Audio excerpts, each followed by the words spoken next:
Derbyshire's police chief has told this programme that branding a climate change group as extremist was a big mistake. Peter Goodman says Extinction Rebellion are running a laudable campaign to prevent further damage to the world's ecosystem. Our social affairs correspondent Jeremy Ball reports. Extinction! Loud, disruptive, headline-grabbing protests. Extinction Rebellion's demanding action to tackle what it calls the climate emergency. And now the seas have risen! Its tactic, peaceful demonstrations which cause huge disruption. And from Nottingham to London, there have been hundreds of arrests. But including the group in a counter-terrorism guide on tackling ideological extremism prompted a storm of criticism. And now Derbyshire's police chief has joined those critics. Peter Goodman used to be in charge of counter-terrorism in the East Midlands. I think it was a big mistake. And I think they've acknowledged it was a big mistake.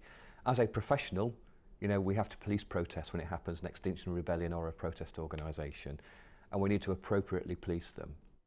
This is what the controversial guide looked like. It was designed to stop young people being radicalised, part of the so-called PREVENT programme against terrorist and violent extremist groups.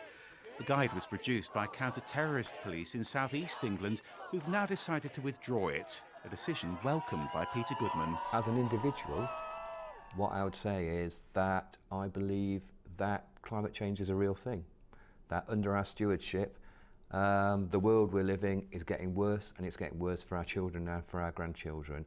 And I think the way Extinction Rebellion are peacefully bringing the attention of the world to these matters is actually a really laudable thing. So I think it was a big mistake to include them on the PREVENT agenda. Extinction Rebellion's tactics are controversial and sometimes unlawful, but the group believes they're tactics that are working.